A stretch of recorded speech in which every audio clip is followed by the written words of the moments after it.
Fuerte el aplauso para el Señor. Bendecidos sean todos. Vamos a buscar en la palabra de Dios, en el libro de Efesios, capítulo 5, versículo 18. Amén. Dice la palabra de Dios en el nombre del Padre, Hijo y del Espíritu Santo. Anímense unos a otros. El 18. No se emborrachen con vino, que lleva al desenfreno. Al contrario, sean llenos del Espíritu. El Señor siga añadiendo bendición a la bendita palabra. Amén. Gracias, Nancy. Pueden sentarse, gracias. Es interesante la terminología que utiliza la versión Nueva Internacional. Las otras versiones dicen no se embriaguen con vino. Esta versión dice no se emborrachen. Y a mí me fascina ese término, no porque he estado borracho en algún día, aunque Nancy siempre me emborracha. Solamente con su mirada me emborracha, ¿no?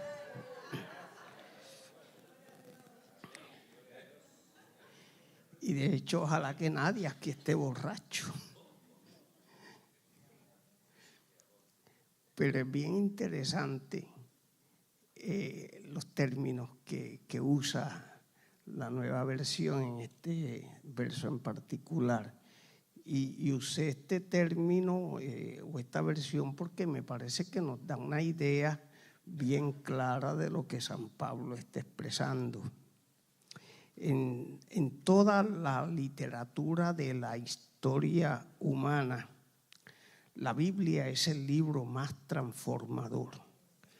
Yo no he leído un libro que transforme más al ser humano que la Biblia. También es el único libro inspirado por el Espíritu Santo. Es uno completamente dedicado a tratar con el pecado, pero también nos ofrece la fórmula, cómo el pecado se resuelve.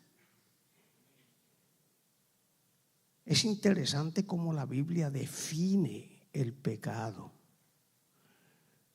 Lo hace de una manera sencilla, no complicada, que todos podemos percatarnos de la definición bíblica del pecado. Y fíjese lo que dice la Biblia que el pecado es. Pecado es saber hacer lo bueno y hacer lo malo. Si aceptamos esa definición de lo que es el pecado, entonces tenemos que concluir que el pecado es un acto consciente. Que si usted sabe, y yo sé, hacer lo bueno, pero en vez de hacer lo bueno hacemos lo malo, entonces es un acto consciente. Significa que se viola un principio de manera consciente y eso puede convertirse en una patología de la conducta. Una patología, estamos hablando de una conducta crónica, donde perdemos la guianza de la conciencia, el juicio de conciencia.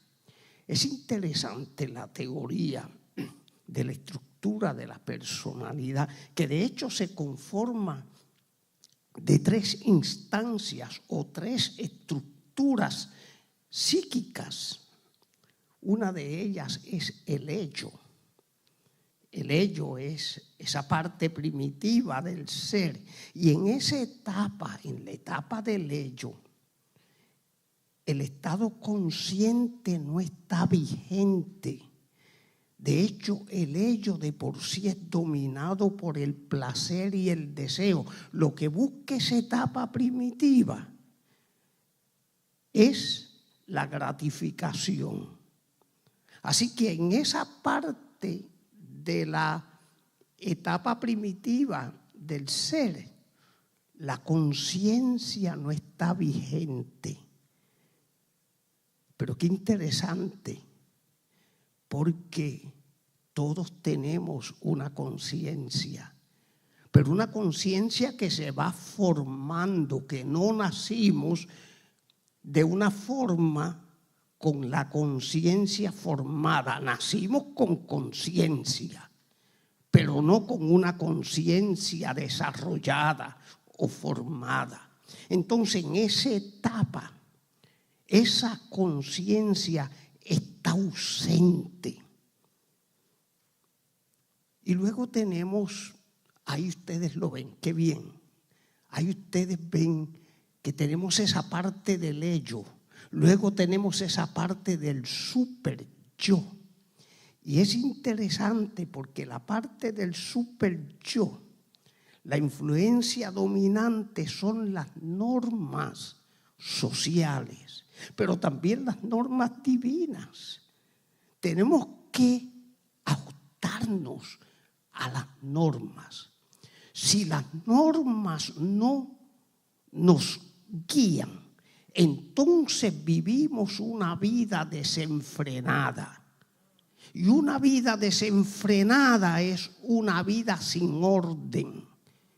Es una vida totalmente ausente de la conciencia. Y lo que hace el super yo, en esa parte del super yo, es que nos restringe en el ello. O sea, el ello, esa parte primitiva, lo que quiere es gratificarse. Está gobernada por el placer y el deseo.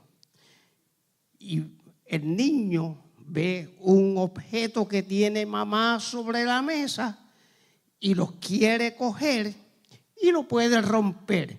Pero mamá lo confronta y le da en la mano y le dice, eso no se toca. Ya está confrontando esa parte primitiva del placer y el deseo con unas normas que restringen eso. Ahora, ahí es donde se va formando la conciencia. Ahí es donde nosotros podemos desarrollar eso que es tan importante en la vida moral.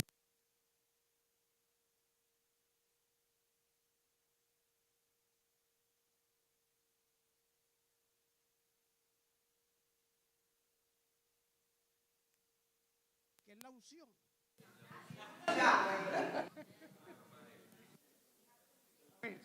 A ver, ahora, gracias.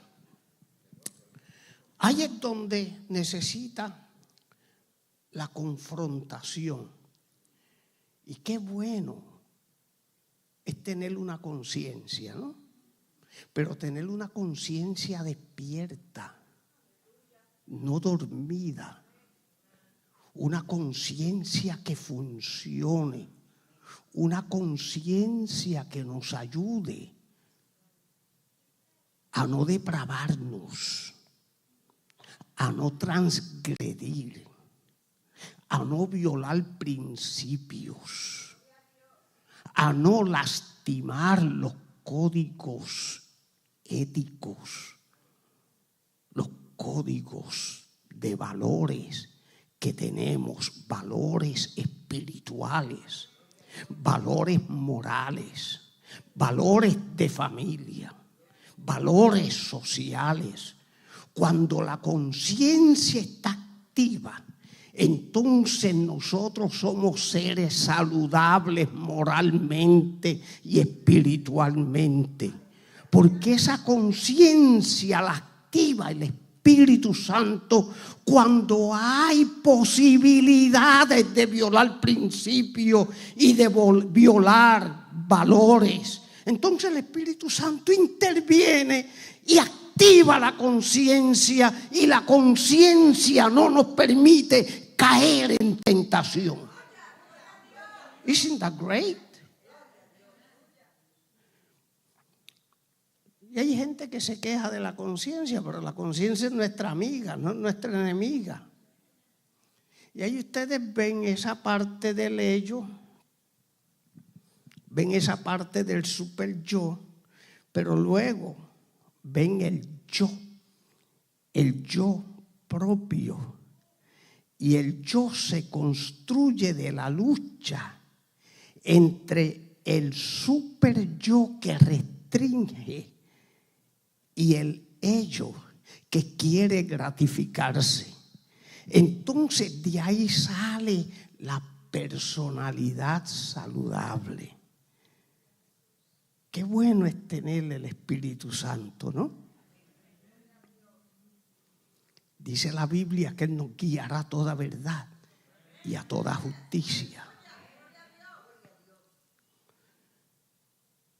En base a la definición que hemos dado de lo que es pecado, entonces tenemos que decir que el pecado se manifiesta a través de una conducta consciente.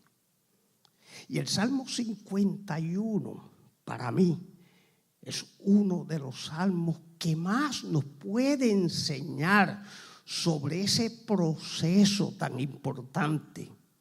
Ahí el salmista utiliza unos 3 términos. Y es interesante porque el salmista dice: ten piedad de mí, oh Dios, conforme a tu misericordia, conforme a la multitud de tus piedades, borra mis transgresiones, lávame más y más de mi maldad y límpiame de mi pecado. Son 3 términos que usa el salmista ahí. Una es transgresión. ¿Pero qué es transgredir? Transgredir de por sí es un acto volitivo.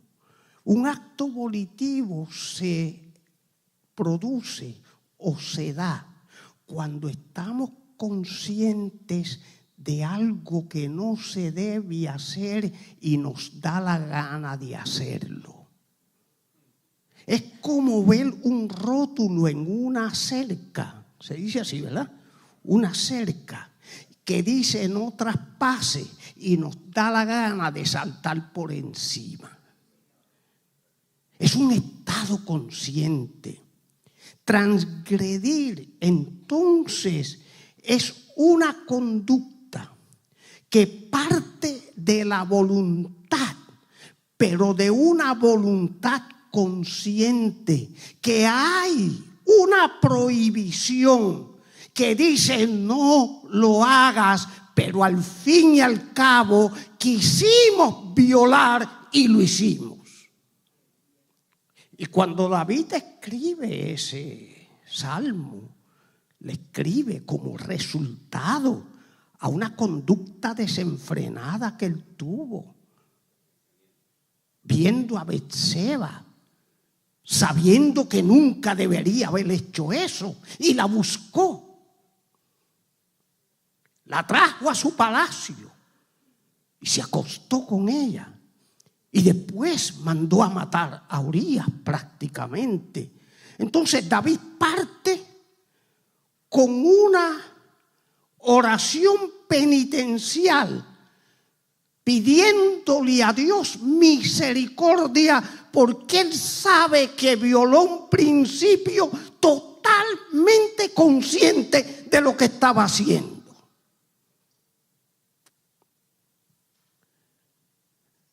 Es interesante, ¿sí o no? Y luego, el salmista utiliza la otra palabra: lávame más y más de mi maldad. Cuando el acto se repite continuamente, se convierte en maldad, como resultado a que el alma se contamina. Así que la maldad se produce cuando hay una repetición de un acto prohibido. Se contamina el alma. Eso prácticamente es una patología en la conducta. Aquellos que tratamos los trastornos de la conducta. Yo en mi caso, como neuropsicólogo clínico, trabajo mucho con trastornos de esta naturaleza. Y vemos cómo la gente se deprava o cómo la gente se convierten en seres que viven una vida de fracaso porque nunca han puesto freno a su conducta. Y es interesante.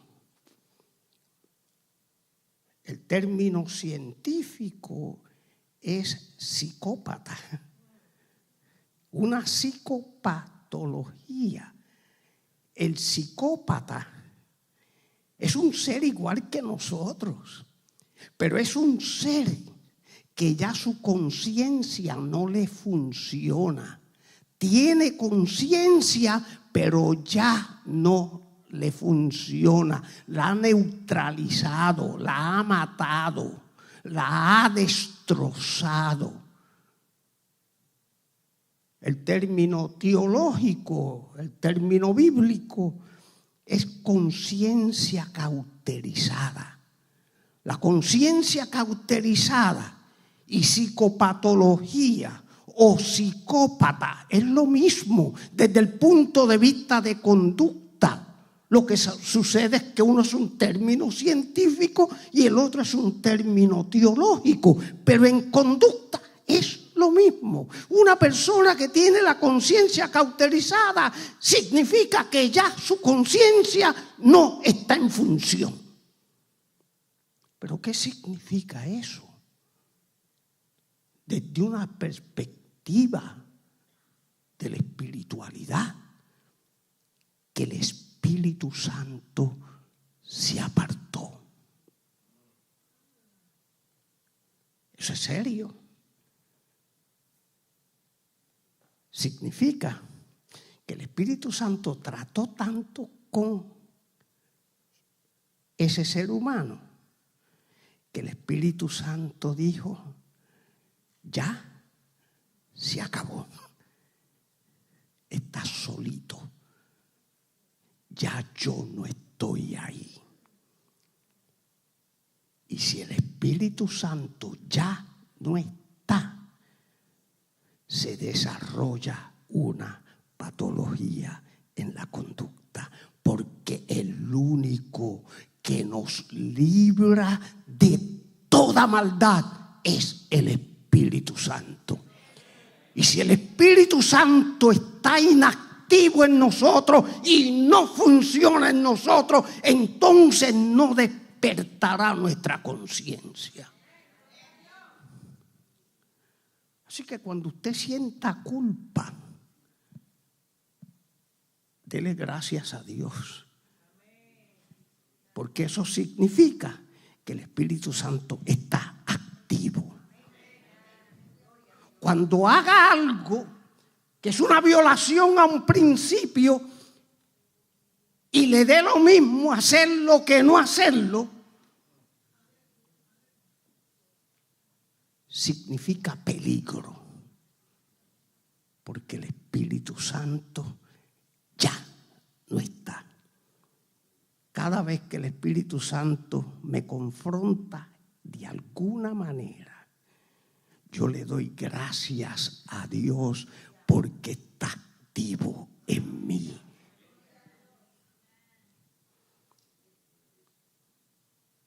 Y esa palabra entonces, lávame. Y dice, lávame más y más. En el original en realidad no es una lavadita sencilla, ¿no? No es que te eche agua en la cara y salgas por ahí y dices, ya me bañé. No, ni siquiera es un shower, una ducha, ¿no? No, es mucho más que eso. Del original, la palabra lávame significa restrégame.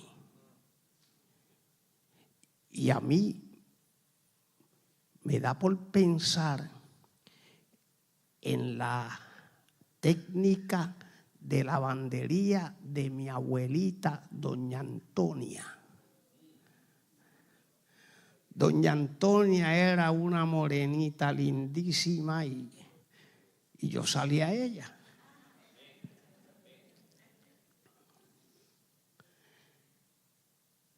Doña Antonia tenía una técnica de lavandería, de lavar, que yo recuerdo cuando yo tenía 5 añitos, 6 añitos, yo iba de visita a la casa de mi abuelita que me llevaban mis padres.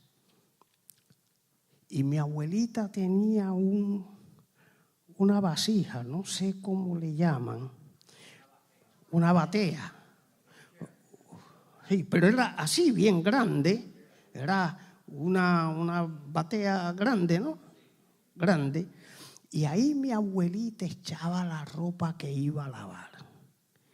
Le echaba un polvito que luego yo supe que era jabón.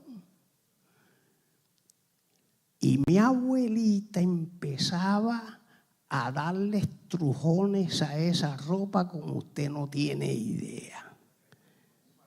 Si usted hubiese sido la pieza de ropa que mi abuelita lavaba, usted no estuviese aquí. Y mi abuelita cogía esa pieza de ropa y le daba puños, la estrujaba y la estrujaba y la estrujaba. Y eso se llama restregar. Y lo que quería mi abuelita en ese proceso era asegurarse que la ropa quedara completa y totalmente limpia, que estuviese sin manchas. Y mi abuelita, después que le daba unos cuantos restregones, la ponía en el sol, la miraba a ver si había una manchita.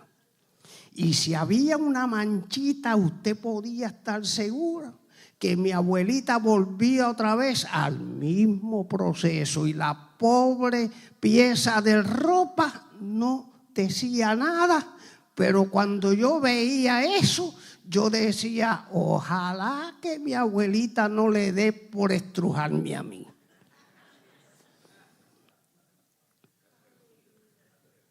Y después que la volvía a entrar y que le daba otra vez los restregones, volvía y la ponía en el sol y se daba cuenta que la manchita todavía estaba ahí. Y cogía un limón y lo exprimía y le ponía un poquito de sal y la tendía. Y antes de la pieza de ropa haberse secado, mi abuelita volvía, la sacaba y la volvía otra vez y la metía en la batea. Y le daba unos cuantos estrujones más, unos cuantos restregones. Y después de esos cuantos restregones, en ese proceso del tecnicismo de lavandería de mi abuelita, la ponía en el sol y se había ido la mancha. Entonces ahí ya ella quedaba conforme.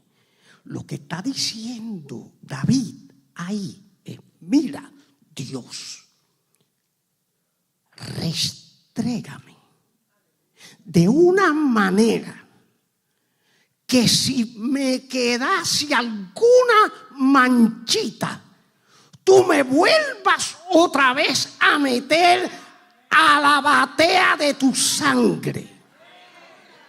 Hasta que yo quede completamente limpio, sin ninguna mancha.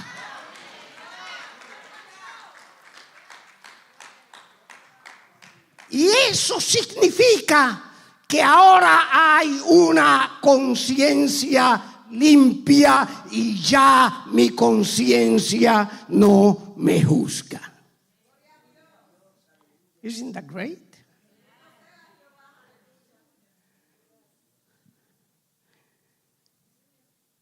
Pero es interesante porque la psicopatología, ese problema psicopático, ese problema de conciencia cauterizada, se puede dar en cualquier caso.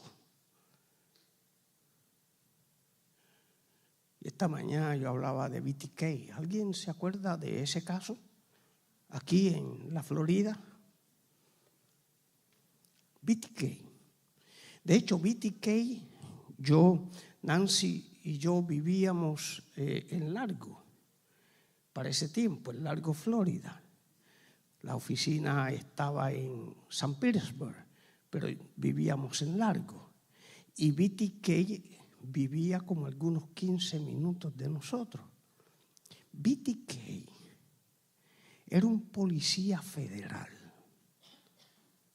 BTK también era el presidente de la Junta de Oficiales del Board de la Iglesia Metodista Unida en su comunidad. Y cuando arrestan a BTK, lo arrestan porque usó la computadora de la Junta de Oficiales para enviar un mensaje a la policía que todavía no lo podían coger, y él se burlaba de la policía.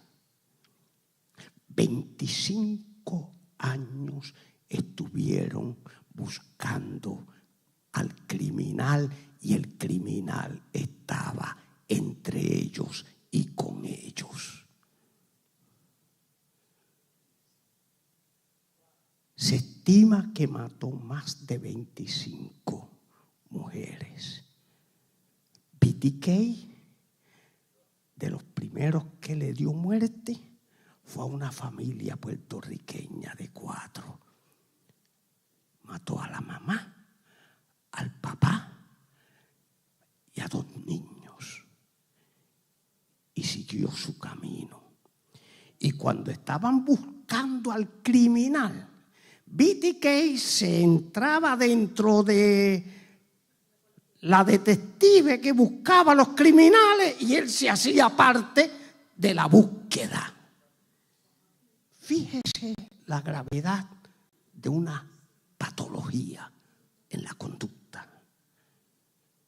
Y podemos preguntar, ¿y cómo es posible que un hombre que se sentaba en la mesa a dirigir el destino de una junta de oficiales en una iglesia evangélica no sintiera culpabilidad por una conducta tan severa, tan crónica y tan patológica?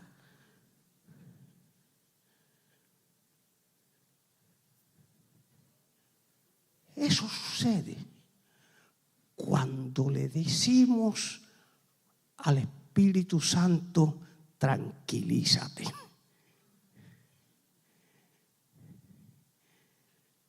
Qué bueno es mantener activo al Espíritu Santo en nosotros, ¿sí o no? Amén. ¿Verdad que sí?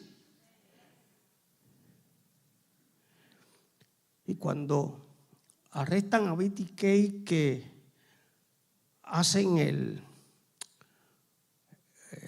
track de dónde salió el mensaje, que encuentran que salió de la computadora de la oficina de la Junta de Oficiales de la iglesia. Llegaron a la iglesia, entrevistan al pastor y el pastor dice: de aquí no puede ser. Y le demuestran que sí, que de ahí fue que salió. Y así fue que llegaron al presidente de la Junta, a BTK, y lo arrestan. Cuando lo llevan frente al juez, BTK se sonríe y empieza a darle una explicación de cómo él mató a cada una de sus víctimas como si hubiese sacado un premio. Esa es la patología. Ese es el estado psicopático en la conducta. ¿Por qué digo esto? Porque para mí esto es extremadamente importante, porque nosotros podemos pensar que nunca caeremos ahí. Pidámosle al Señor que no, pero yo te puedo decir, nunca relajes con la misericordia de Dios.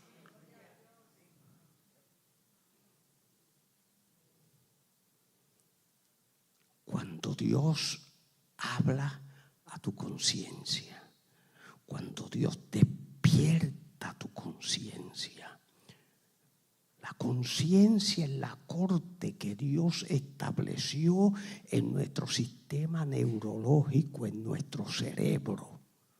No necesitamos ir frente a un juez para sentir culpabilidad o que hemos hecho algo mal. Dios puso una corte suprema en nuestro componente cerebral para que el Espíritu Santo la active y nosotros nos demos cuenta que hemos violado y nos arrepintamos y la misericordia de Dios se manifiesta ahí.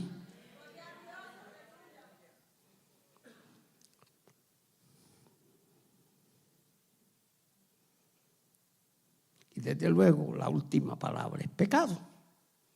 Límpiame de mi pecado. Y pecado es la totalidad de transgresión y maldad, pues lo que da es pecado. Ahora el pecado se manifiesta a través de la conducta y la conducta utiliza las emociones. Las emociones no son inteligentes. Lo que es inteligente es el cerebro. Por eso no podemos permitir a que nuestras emociones determinen nuestra actitud. Porque las emociones no piensan. Las emociones impulsan, pero no piensan. Lo que piensa es el cerebro.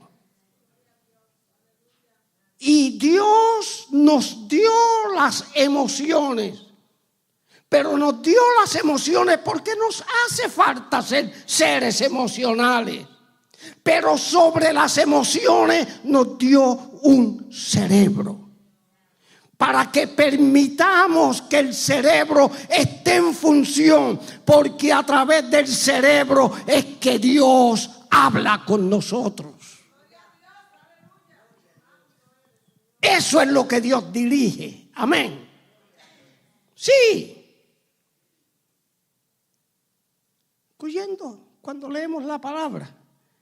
Si leemos la palabra y no tenemos mente, no hace nada.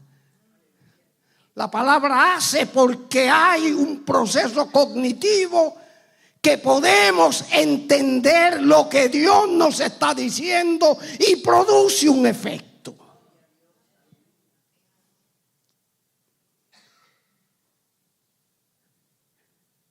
Es interesante la conducta humana.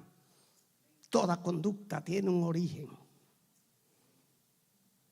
Y por eso hablamos muchas veces de la herencia genética. La herencia genética es esa herencia que nosotros nacimos con ella. De hecho, David en ese capítulo que les traje a colación, dice, en pecado me concibió mi madre. Y todos hemos nacido en pecado. Usted no se convirtió pecador después que llegó a adulto. Usted nació pecador. Yo nací pecador. Nosotros tenemos una herencia genética. Y según tenemos un código genético de nuestros padres, tenemos un código genético de Adán y de Eva. Por eso Pablo nos presenta una ciencia que nos ayuda a entender ese fenómeno. Porque Pablo dice, por cuanto uno pecó, todos pecamos. Ahora, ¿qué culpa tengo yo que Adán hiciera lo que hizo? Yo no estaba allí. Yo no lo orienté. Yo no lo impulsé. ¿Por qué yo me voy a convertir en pecador cuando yo no lo hice?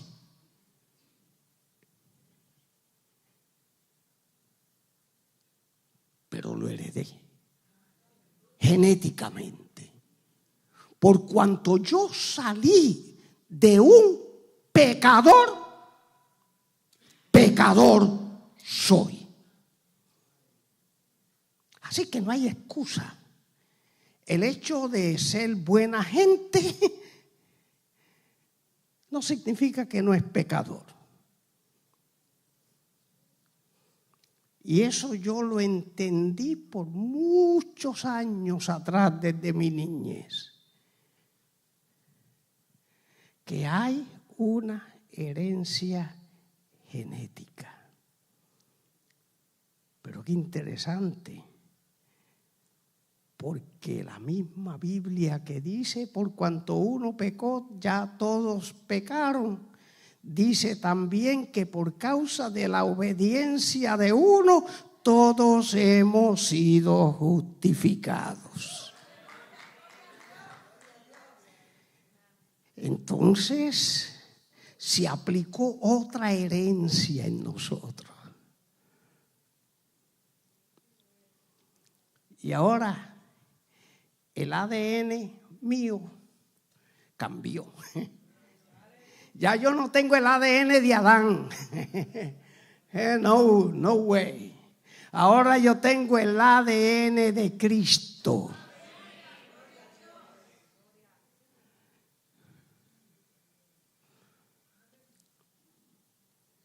Y Skinner, que es el padre de la psicología conductual, le decimos el padre porque Skinner fue el que planteó cómo es que eso se da.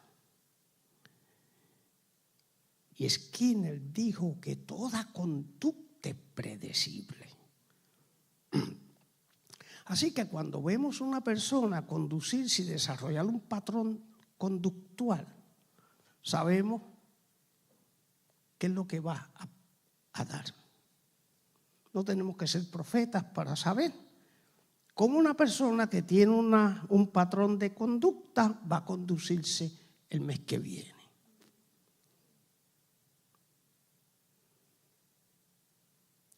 Y Skinner dijo, toda conducta es predecible, pero toda conducta es explicable, toda conducta tiene una explicación, no tiene una excusa, una explicación.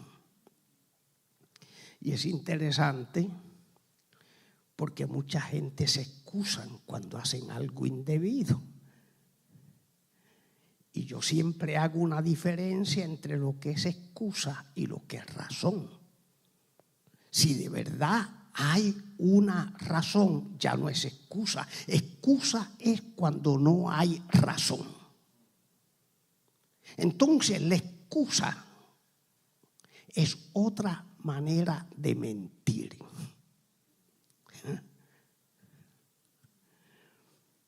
Pastor, no vine a la oración porque, no sé, me sentía como con dolor de cabeza. ¿Y cómo lo resolvió? Me tomé una Tylenol y ya a los 10 minutos estaba bien. ¿Sería eso una razón? Fue una excusa. Y las excusas se formulan para decir algo, cosa de no sentir culpa. Ahora, hay un fuego en la cocina y no vine al culto de oración porque tenía que apagar el fuego, ya eso no es excusa, ya eso es una razón. ¿Entienden la diferencia? Y nosotros usamos mecanismos muy psicológicos y los usamos muy a menudo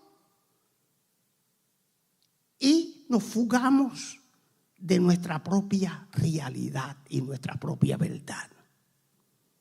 Bueno, no le digan al pastor Ángelo, no invite más aquí a este hombre. Pero es interesante.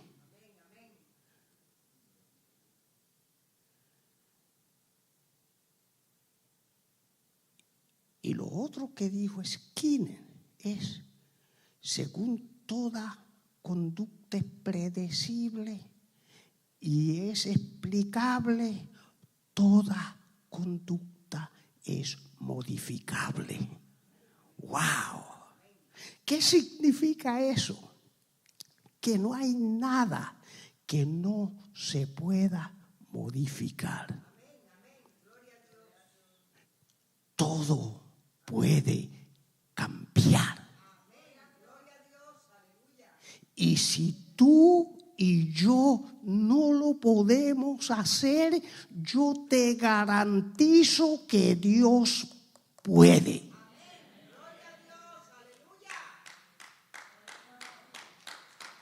Sí. Que cuando nosotros nos vemos impotentes frente a una situación y pensamos que no tenemos las herramientas para que eso cambie y eso mejore, hay garantía que lo que tú y yo no podemos hacer, el Espíritu Santo siempre lo puede hacer.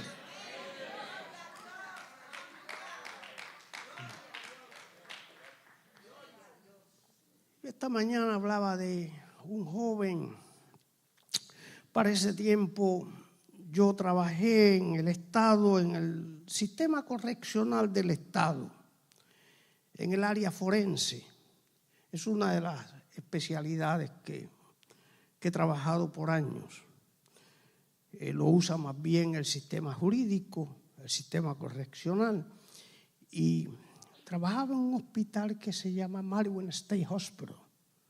Mariwan era un hospital donde iban los presos que habían cometido crímenes violentos y los abogados buscaban mecanismos legales, cómo podían por lo menos tener una mejor idea de sacar al cliente absuelto. Pero en esos casos veían que por más herramientas que ellos utilizaran o fueran a utilizar, iba a ser imposible sacar su cliente libre, absuelto. Y entonces en el Estado había una ley que si un criminal estaba 24 meses preso en una institución de salud mental, ya no podía ser juzgado.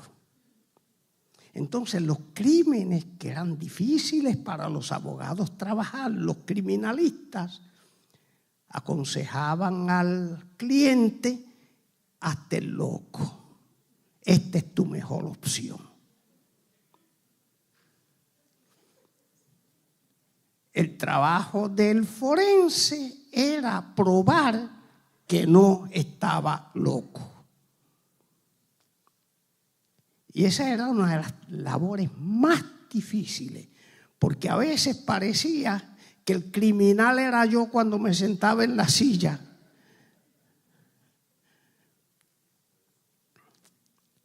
Y un joven llega ahí. Había sido el guardaespaldas de John Gotti. ¿Se acuerdan de John Gotti? El famoso el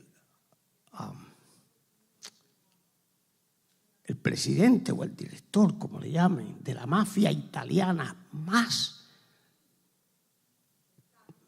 famoso que había en el mundo para ese tiempo, John Gotti. John Gotti, de hecho, murió en una prisión.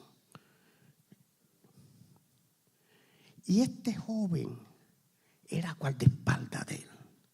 Y en un momento crítico le dio muerte a 5 personas y dejó uno herido para proteger a su jefe. Y este joven, cuando lo llevan 4 alguaciles amarrados con cadenas por su cintura, las manos y los pies, lo llevan 4 alguaciles a la oficina. La puerta de la oficina era así de gruesa y era de hierro, de metal. Y una vez que uno cerraba esa puerta, usted no sabía qué podía pasar ahí. Yo estoy aquí porque el Señor me guardó y Nancy le da todos los días gracias al Señor.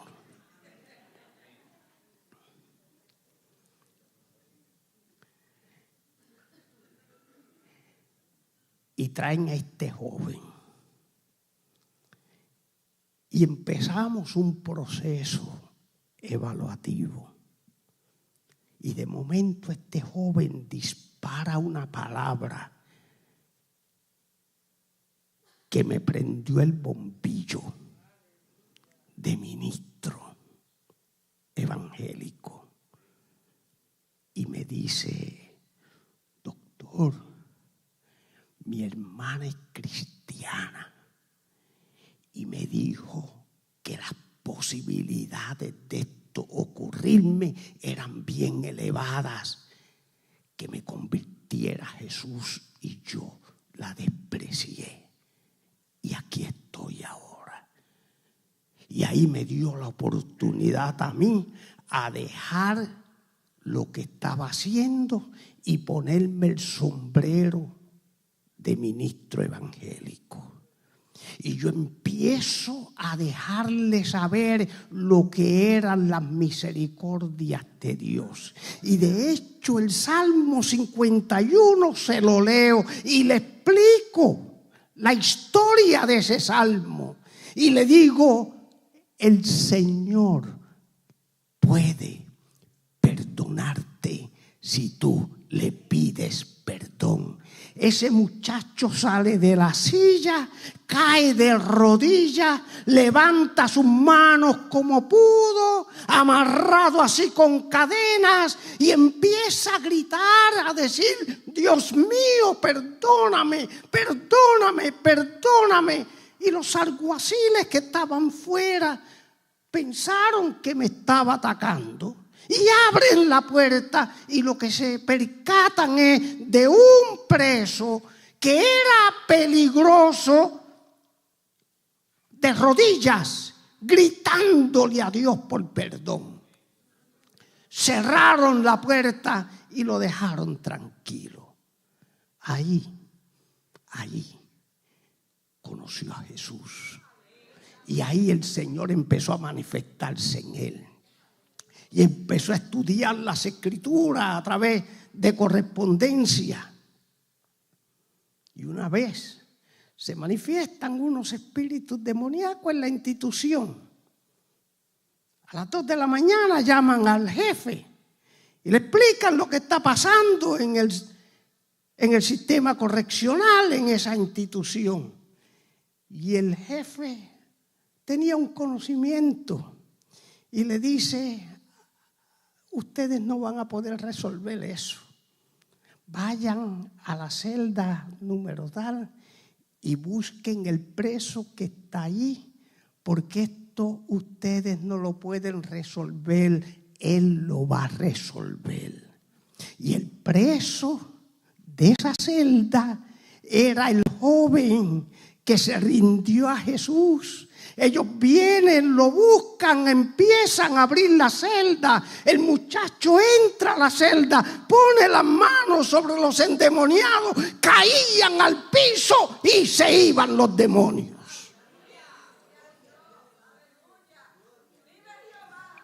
25 años después, yo me había mudado a Miami. Practicaba en Miami desde el 82. Y sin embargo, yo soy jovencito. Nadie se atreva a decir que no. Comencé en el 82 en Miami. Me invitan a dar unos talleres al Bronx, New York. Voy a dar los talleres. Era un auditorio inmenso, habían como algunas 1,800 personas. Me dice uno de los sugieres, hay un caballero aquí desesperado que quiere verlo. Oyó los anuncios por radio y por la prensa escrita y televisión que estaban anunciando. Y él viene y me dice, pero nosotros no se lo estamos permitiendo porque no sabemos quién es, tampoco sabemos la intención. Y yo le digo, no, déjenlo pasar, déjenlo que llegue a mí. Y cuando viene, me echa los brazos, empieza a llorar sobre mí. Y yo pregunto, ¿y quién será este? Cuando hace una pausa me pregunta, ¿se acuerda de mí? Y yo le digo, perdóname, pero no. Me dice, ¿se acuerda de Marion State Hospital? Digo, sí, claro que sí. ¿Se acuerda de Alain Rodríguez? Claro que sí, yo soy. Y yo le digo, ¿y a ti no te habían echado 560 años? Me dice, sí. Pero en la institución penal me nombraron el asistente al capellán oficialmente. Y cuando cogí mi maestría en teología bíblica, graduándome con mi maestría, me entregaron un documento firmado por el gobernador perdonándome. Y me nombraron el capellán oficial de la institución porque el capellán oficial se retiraba y me nombraron a mí el capellán oficial. Y aquí estoy. ¿Cómo Dios cambia lo incambiable? ¿Cómo Dios transforma lo que es imposible?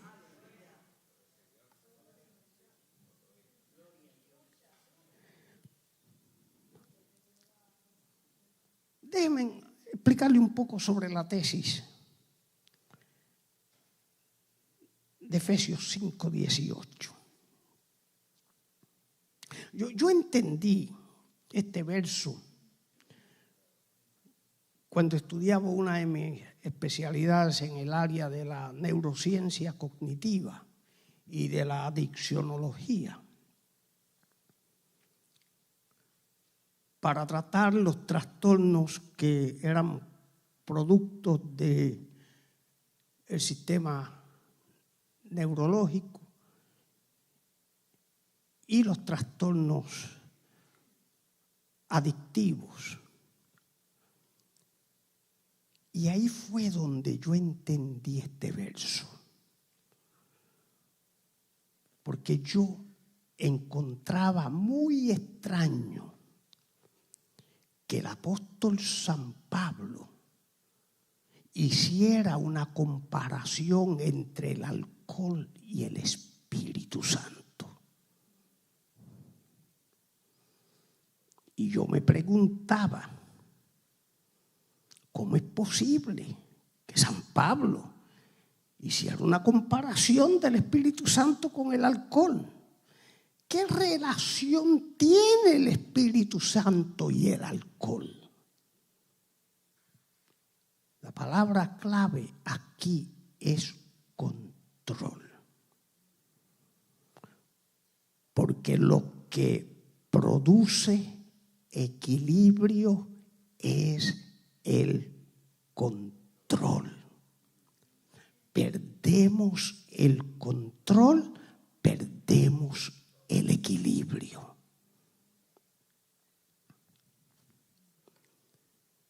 La comparación del alcohol con el Espíritu Santo tiene que ver con eso, con el control.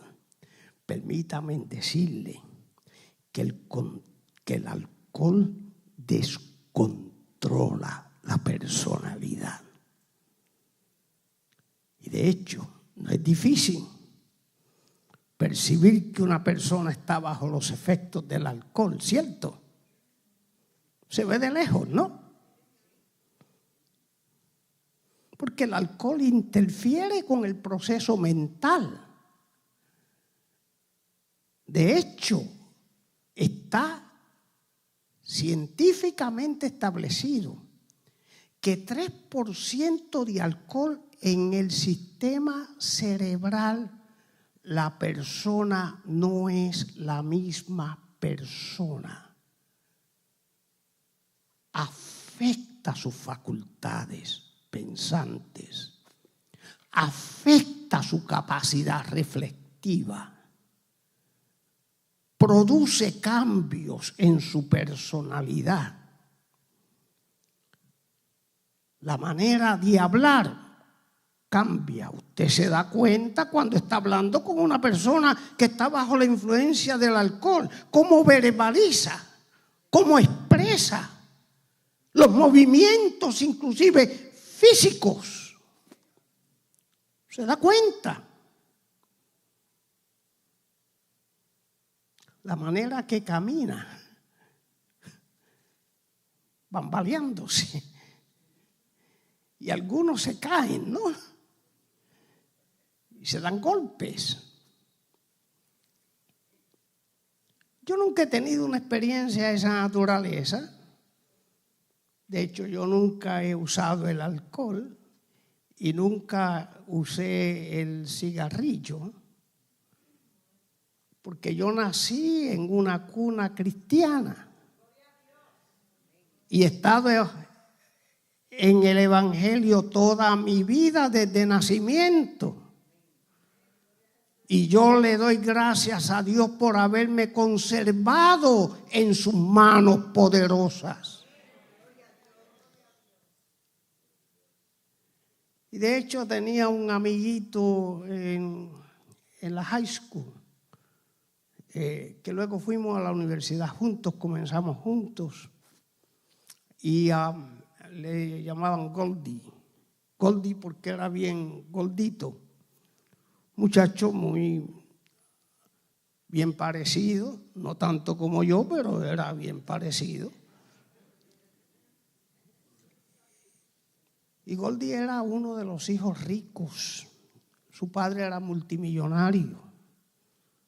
El padre de Goldie le rentó un apartamento en la Quinta Avenida a su hijo, que era estudiante de New York University. Y Goldie, en vez de aprovechar la oportunidad, la desaprovechó y empezó a hacer fiestas de drogas y alcohol en su apartamento. Y me invitaba. Me decían Joe en la escuela, los amigos. Me decía, Joe, you don't know how good this is. Y me invitaba. Y yo le decía, Goldie, I don't need that. Me decía, no sabe lo que te está perdiendo. No sabe lo que es sentirse en nota, getting high, en nota. Y yo le decía, Goldie, estás equivocado. Yo entro en nota todos los días. Lo que sucede es que la nota mía no es por un estímulo de drogas. La nota mía es por un estímulo que produce todos los días el Espíritu Santo en mí. Y yo vivo feliz y siempre estoy en nota sin dejar estar consciente. Y el pobre siguió.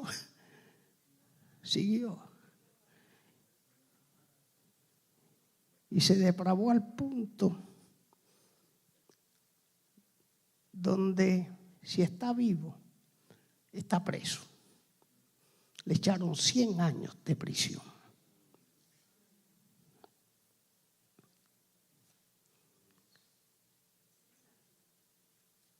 Pero la gente que se emborracha, que se embriaga, es fácil detectarlos.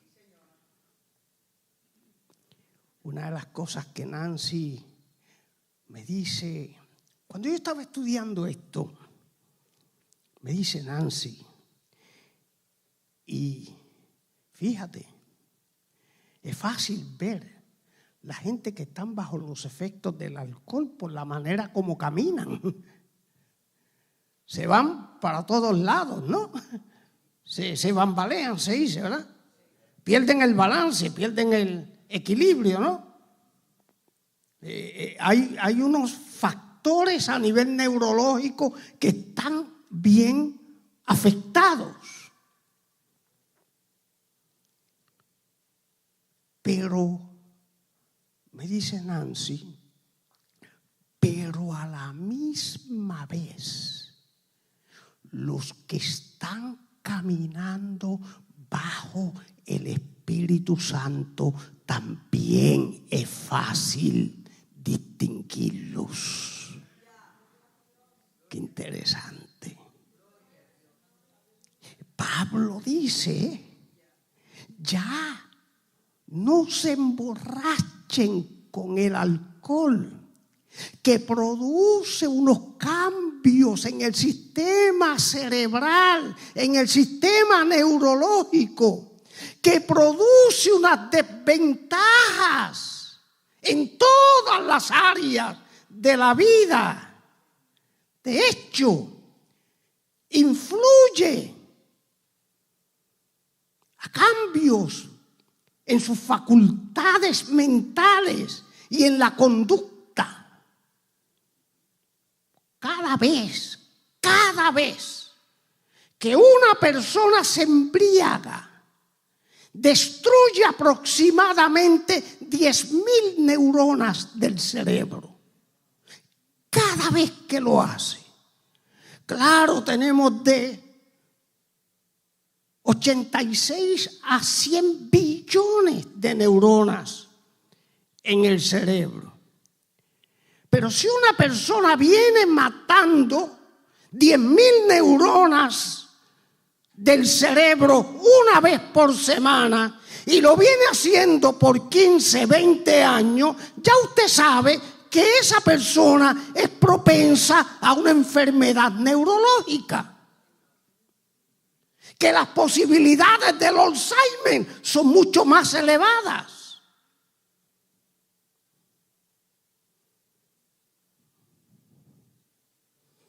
Qué interesante que el Espíritu Santo hace todo lo contrario. Que cuando el Espíritu Santo entra a nosotros, se apodera de nosotros, todo el componente psíquico cambia. El proceso neurológico funciona diferente. No se mueren las neuronas, sino que se fortalecen. Entonces Pablo dice, No se dejen dominar por el alcohol. Más bien, llénense del Espíritu Santo. Déjeme concluir con esto. Y estoy saltando unos cuantos puntos porque me parece que ya debo hacerlo. La gran pregunta: ¿qué o quién lo controla a usted? Es obvio que ya no es el alcohol, por lo menos yo espero.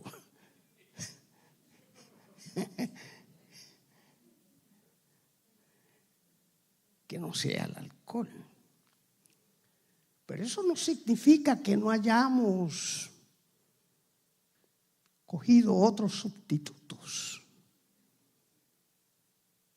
que sean aceptables o posiblemente pueda ser el humor que tenemos, la ira,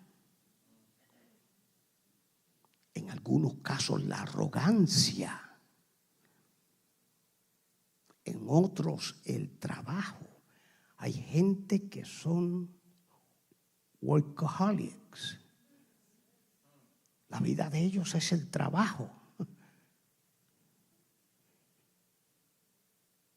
Otros, como dicen nuestros hermanos mexicanos, la tele.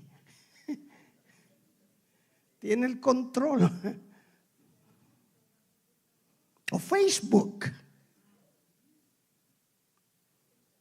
O el deporte. A mí, sinceramente, me fascina ver los Yankees.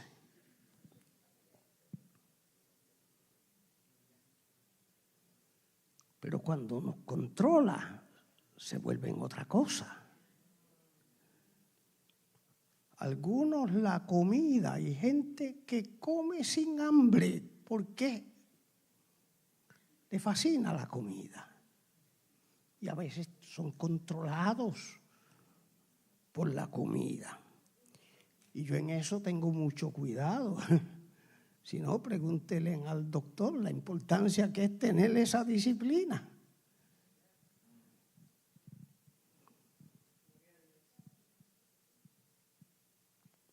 En mayo cumplo 77. I look like a kid. Huh. Isn't it? 77. Y esos son los primeros 77, by the way.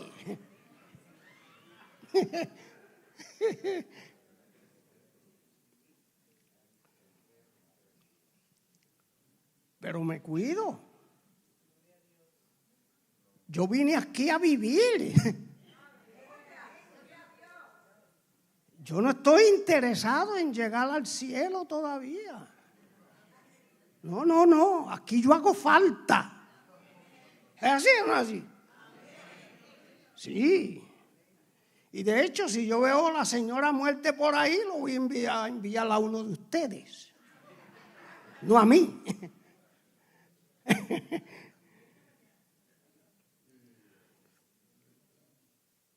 Una persona que se conduce bajo el control del Espíritu Santo es una persona sabia. Utiliza esas facultades que Dios nos dio para bendecirnos y para bendecir a otros. Así que la recomendación de San Pablo es: sean llenos del Espíritu. Miren, yo todavía atiendo personas. Los atiendo allá en Brandon. Y cuando el Señor le dé lo que viene para ustedes, entonces abrimos una oficina aquí también. ¿Es verdad que sí? Claro. Y yo voy a estar aquí por mucho tiempo. Sí. Y a veces, en algunos procesos terapéuticos, hay muchísimas modalidades terapéuticas. Una de ellas es la modalidad cognitiva conductual, o sea, ayudar a la persona a tener una manera de pensar que sea inteligente y que produzca cambios en la conducta. A veces hay que hacer cirugías psicológicas porque hay infecciones serias a nivel mental que hay que eliminar. Y a veces a mí me da el deseo de no darle una terapia cognitiva conductual, sino una terapia de 2x2. ¿Usted sabe lo que es eso? Los palos esos que se usan para la división. 2x4, right? 2x4. 2x4. O si no, una terapia de un batazo con el bate de los Yankees.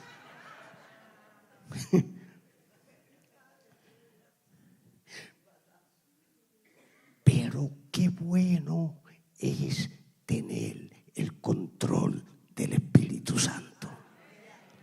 Qué bueno es entender que cuando las cosas se ponen color de hormiga, tenemos el Espíritu Santo que produce un control maravilloso porque nos gobierna y no violamos un principio. Entonces, ¿vale la pena seguir la recomendación de San Pablo, sí o no? No se embriaguen con otra cosa que no sea el Espíritu Santo. Le garantizo que la vida cristiana será una exitosa. Bendiciones.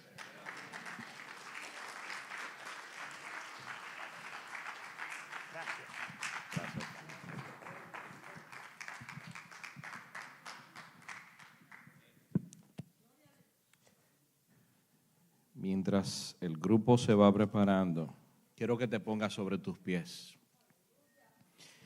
Cierres tus ojos, inclines tu rostro.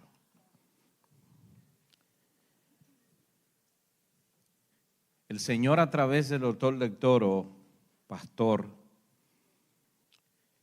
nos trajo una hipérbole, una exageración. Nos habló de 2 hombres que cometieron asesinato.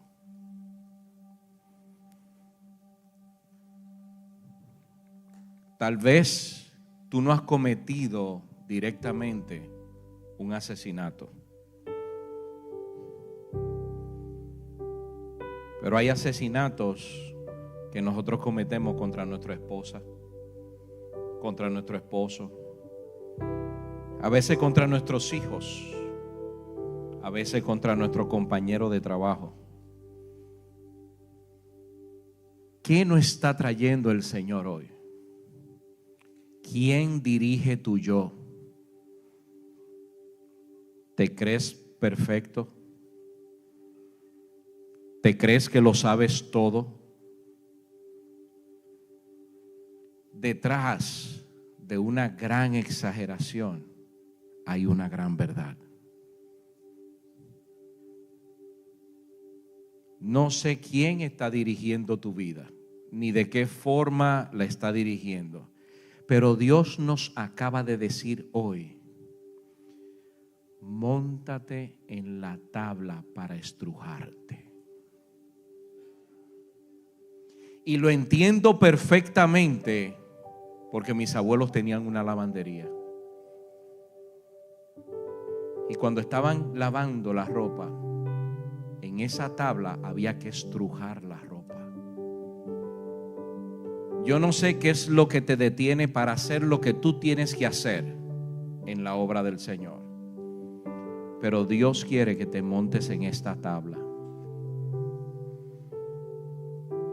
para estrujarte, limpiarte cada día más, para que su Santo Espíritu pueda continuar la obra que Él vino a hacer en ti.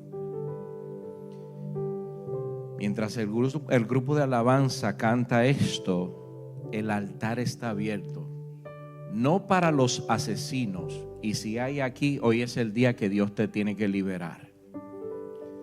Pero Dios está aquí para estrujarte, santificar tu vida y que su Santo Espíritu te siga guiando y dando dirección. Solamente le voy a llamar por esto. Mientras la alabanza suena, el altar está abierto, queremos orar por ti.